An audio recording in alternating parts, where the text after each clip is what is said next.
Hey, this is Ciderhelm, and this is an informal guide to the expert Runic Descent bosses. Runic Descent is a Tier 2 dungeon and has one encounter with a hard DPS timer and one encounter with a soft enrage.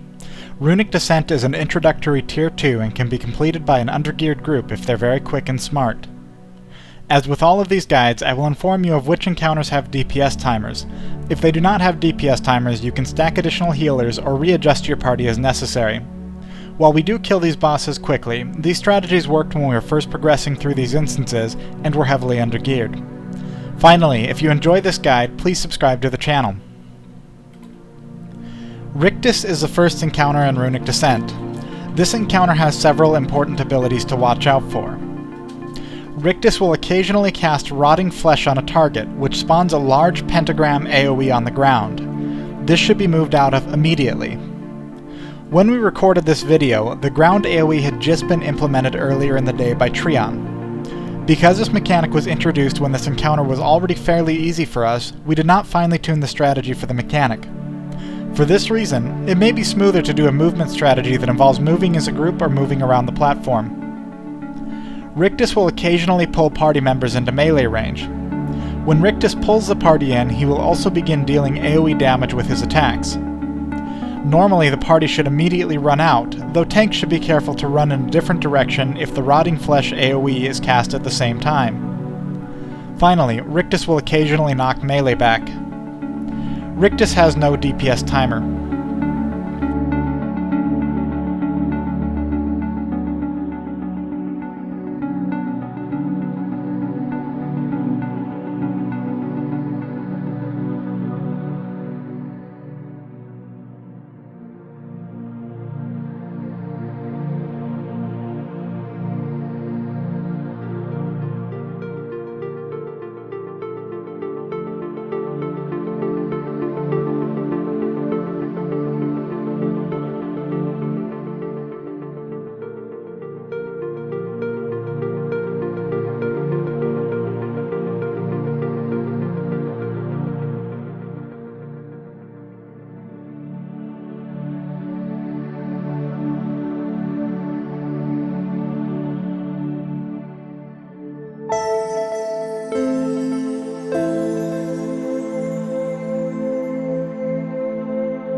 Wormwood is the second encounter in Runic Descent. This is a straightforward boss with a soft enrage. Wormwood will summon mushrooms throughout the encounter at random players, and these will explode after a few seconds, dealing massive damage to nearby players. These mushrooms are spawned more quickly as the encounter goes on, and it's important to kill him as quickly as possible at low health. Wormwood will also occasionally knock melee back.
Warden Falador is the third encounter in Runic Descent. The Warden is a caster with several potent abilities. The first and most important ability your party will have to deal with is Cursed Wave.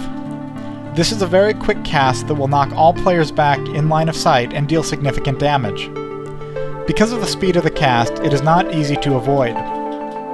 Though our casters do make an effort to avoid Corrupted Wave in this video, our first clears through the instance we just healed through the knockback, which is fine. The second ability players should watch out for is Glacial Shield. This is a damage shield that players can kill themselves on if they don't watch their attacks. This can be purged, but also drops very quickly. The third ability to watch out for is when Warden summons Arctic Revenants. These are a group of adds that die very quickly but can become a hassle if left unchecked. Though the timers are not directly linked to each other, we usually find that Cursed Wave occurs immediately after the first Arctic Revenants are spawned. However, this is not a reliable metric and does not stay consistent throughout the fight.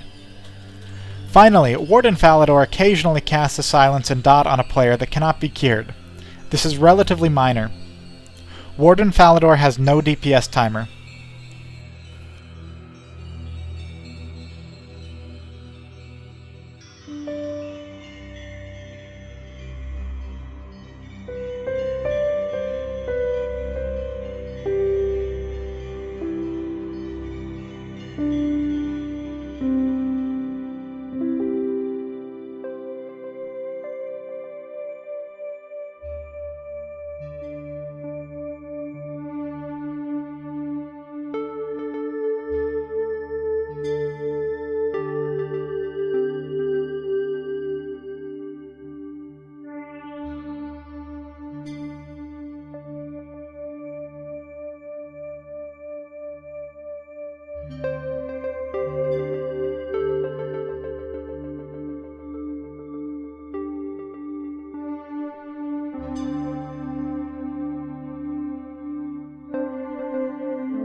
The fourth boss in Runic Descent is Phineas the Fallen. Phineas should be pulled between the two pillars in front of him, where the party can make use of line of sight.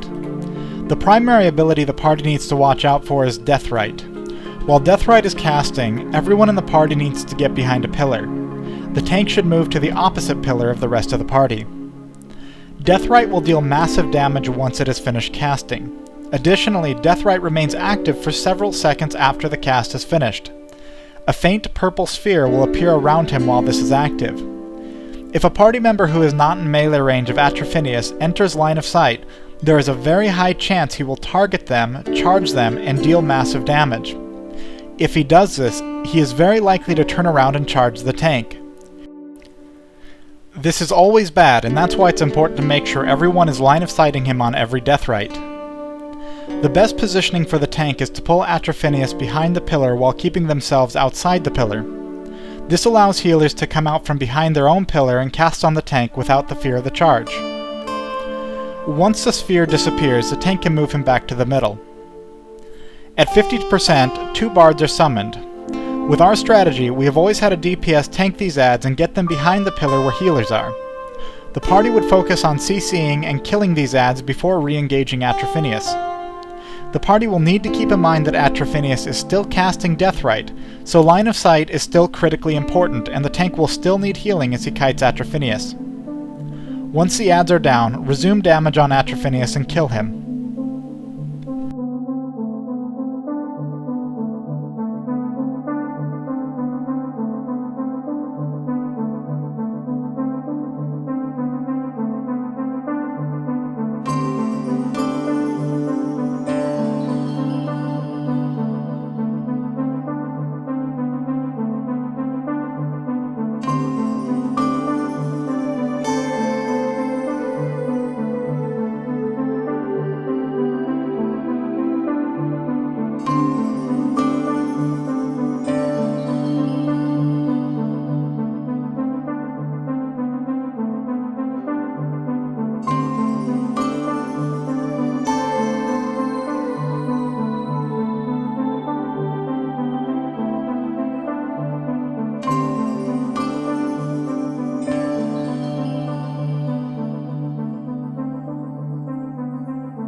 The final boss in Runic Descent is Helium the Corrupted. This boss has 2 phases and a DPS check. Helium is a relatively hard hitter, and healers should be prepared for his damage output. During Phase 1, Helium will occasionally cast Blinding Darkness. Once Blinding Darkness is cast, anyone still facing Helium will be dazed. It's important to face away from him for this ability. At the end of Phase 1, Helium will rapidly grow in size. At this time, the tank should kite him to avoid taking damage. Once this buff expires, he will become immune to damage and return to the middle of the rift. It's important to note that he can cleave, and melee should be careful about him if he has to turn to reach the middle. When Helium returns to the middle, Phase 2 begins. Helium will cast a channeled spell called Final Strike. If he completes this channeling before all of the ghost adds are killed, your party will wipe. The first time you reach Phase 2, there are only 2 adds. The second time, there are 4. The third time, there are 6. The fourth time, there are 8. This is the Enrage timer. The first 4 adds form an inner ring around him, and the next 4 adds will form an outer ring. These adds need to be killed with single target damage. If they're stacked together and AoE'd, they receive a massive damage reduction buff. To kill all of the adds in time, we split our party up into 2 groups. Both groups start on neighboring adds, and one will work clockwise while the other work counterclockwise. If a group finishes their half of the adds before the other, they can continue moving in the same direction to help kill the rest. Alsbeth will occasionally cast a purple beam on a player. Players should be careful to stay away from this member, as a large red fire will be spawned underneath them, and nearby players will be pulled in. This is delayed, and the fire can spawn as you return to Phase 1, so be careful to call it out. Once Helium comes out of Phase 2, the encounter continues as normal in Phase 1.